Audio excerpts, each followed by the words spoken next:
রূপান্তরের রূপকার, এক কথা শেখ হাসিনা।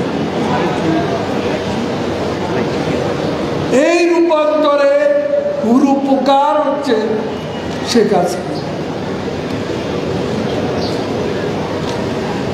তার স্বদেশ প্রত্যাবর্তন ৭৫-এ সপরিবারে বঙ্গবন্ধু হত্যার পর আমাদের গণতন্ত্র, মুক্তিযুদ্ধের মূল্যবোধ, স্বাধীনতার আদর্শ, ঐতিহাসিক ৭ই মার্চ রণধ্বনি, জয় বাংলা সবই নির্বাসনে চলে গিয়েছে।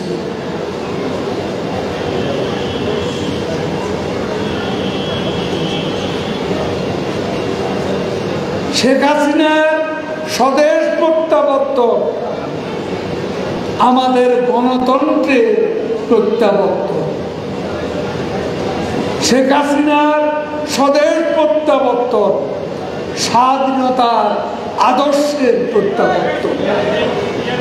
শেখ হাসিনার স্বদেশ প্রত্যাবর্তন মুক্তিযুদ্ধের মূল্যবোধের প্রত্যাবর্তন।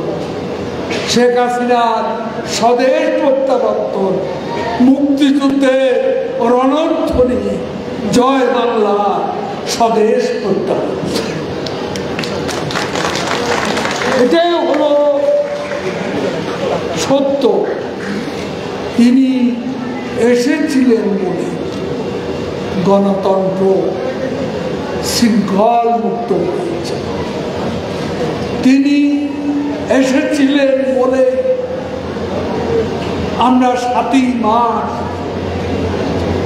স্বাধীনতার ডাক, সে ঐতিহাসিক দিনটি আমরা পালন করি। তিনি এসেছিলেন বলে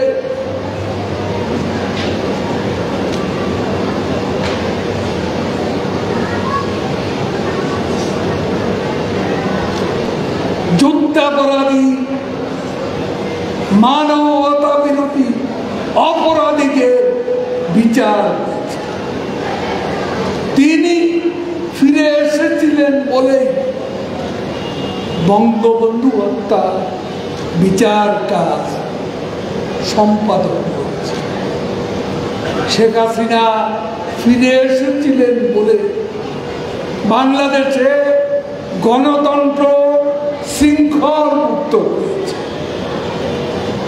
শেখ হাসিনা ফিরে এসেছিলেন বলে বাংলাদেশে নির্বাচন ব্যবস্থা, পার্লামেন্টে আইন প্রণয়নের মাধ্যমে স্বাধীন নির্বাচন ব্যবস্থা, সুষ্ঠু নির্বাচনের পরিবেশ আমরা সৃষ্টি করতে পেরেছি। তিনি ফিরে এসেছিলেন বলে আজকে ঢাকায় তরুণ প্রজন্মের স্বপ্নের মেট্রো রেল।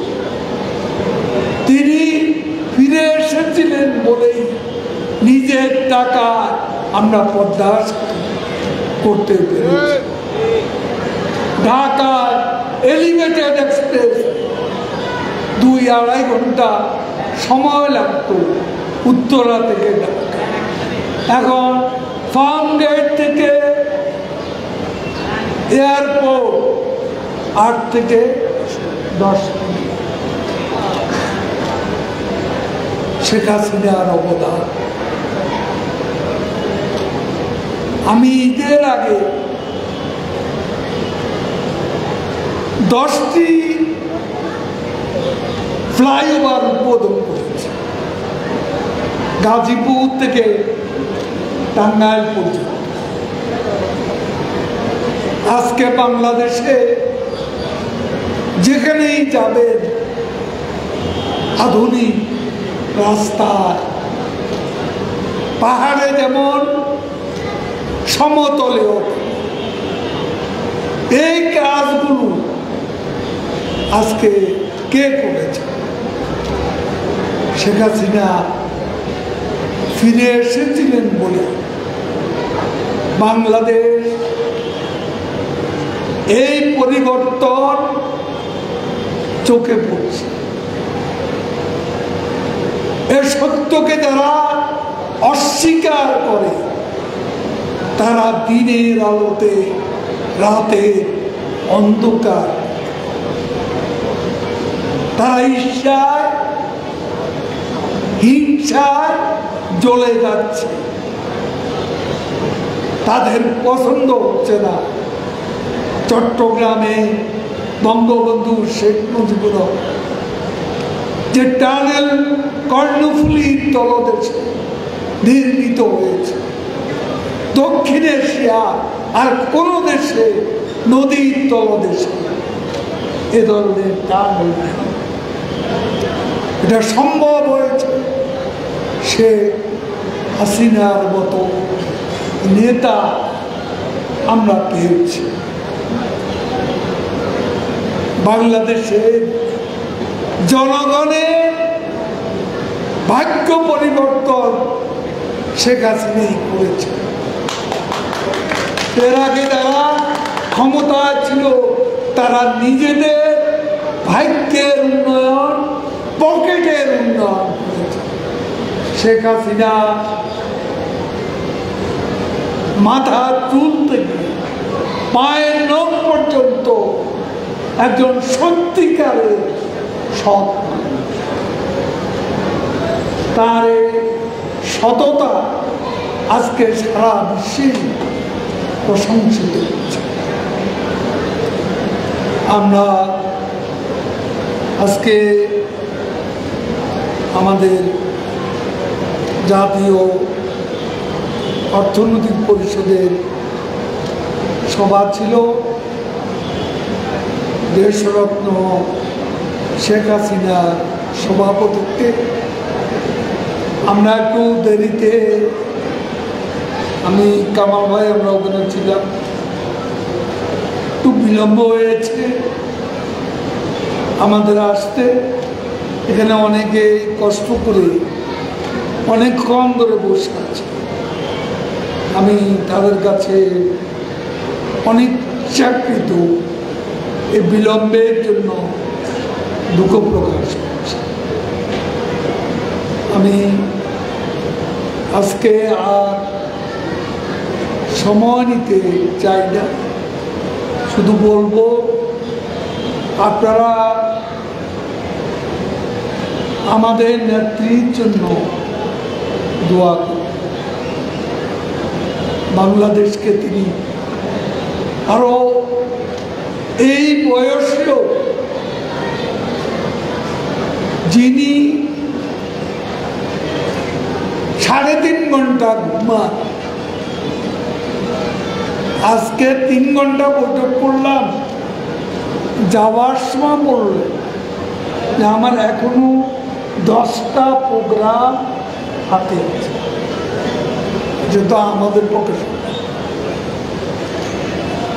হয়তো প্রোগ্রাম শেষ করে গণভবনের নিজের বাসভবনে সেখানে হয়তো উঠছেন, তখন সন্ধ্যা হয়েছে। দুপুরের খাবার সন্ধ্যার পর খাচ্ছে।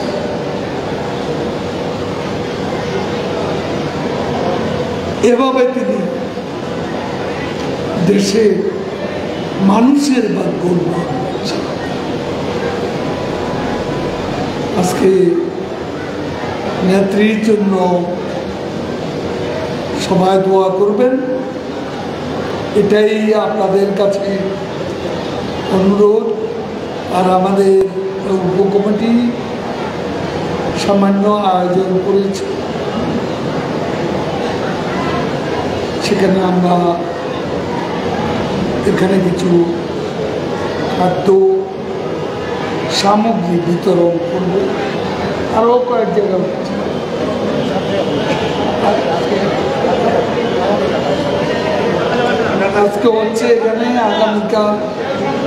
5টি জায়গা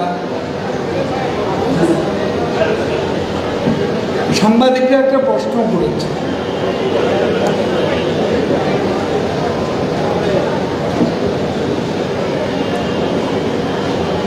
আপনারা যে প্রশ্ন করেছে এই প্রশ্নটা আমাকে না করে মির্জা ফখরুলকে করুন। তিনি কিভাবে জানলেন যুক্তরাষ্ট্রের অবস্থা এখনো আগের জায়গা?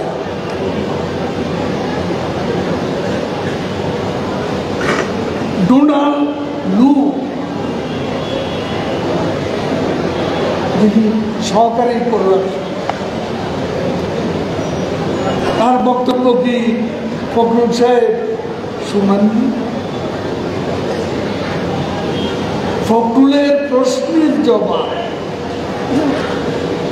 মিস্টার ডোনাল্ড লু তার বক্তব্যে পরিষ্কার। এটার বলা মন্তব্য করার উপর ওখান থেকে এই প্রশ্নের উত্তর বের করুন, আমি নতুন করে উত্তর দিতে চাই।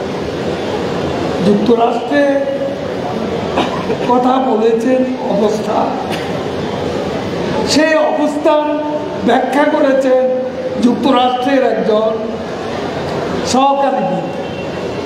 এখানে তিনি যে কথা বলছেন, এরপরে ফখরুল সাহেবের যে বক্তব্য, এই বক্তব্যের কোনো মূল্য নেই।